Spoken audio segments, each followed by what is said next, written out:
Les engagements pour la dignité humaine, une question au centre des discussions à la capitale, où se déroule le symposium international sur les droits de l'homme. La cérémonie d'ouverture a été marquée par un message adressé par Sa Majesté le roi Mohamed VI aux participants et dont la lecture a été donnée par Amina Bouillache, présidente du Conseil des droits de l'homme.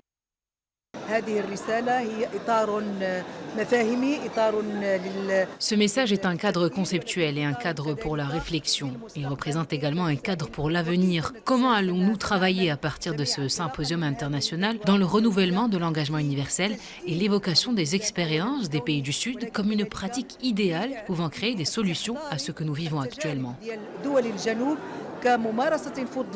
À cet événement international qui dure 2 jours, sont présents plusieurs ministres et hauts responsables, une panoplie d'auteurs, de philosophes, d'historiens, d'artistes et d'intellectuels de divers horizons. Les 40 personnalités internationales sont réunies pour discuter des thématiques en lien avec l'universalité des droits de l'homme, à la lumière des transformations profondes et des défis émergents auxquels le monde est confronté. C'est un moment critique pour entamer ces réflexions conjointes ensemble avec la communauté internationale, avec les représentantes des différents pays et des différents continents. Et depuis, nous célébrons le 75e anniversaire de la Déclaration universelle des droits de l'homme. Et c'est un moment de réflexion et c'est un moment aussi d'engagement, c'est un moment d'action et c'est un moment de détermination. Des changements profonds se sont produits dans nos sociétés, dans nos pays, dans nos jours, à travers cette déclaration qui a été adoptée il y a 75 ans.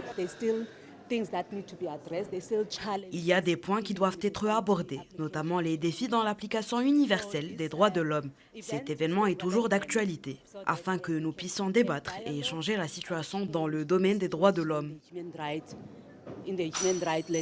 Le CNDH, le groupe de Berid al-Maghreb et Banque al-Maghreb organiseront une fête de présentation d'une pièce de monnaie et d'un timbre-poste, créée spécialement à l'occasion du 75e anniversaire de la Déclaration universelle des droits de l'homme.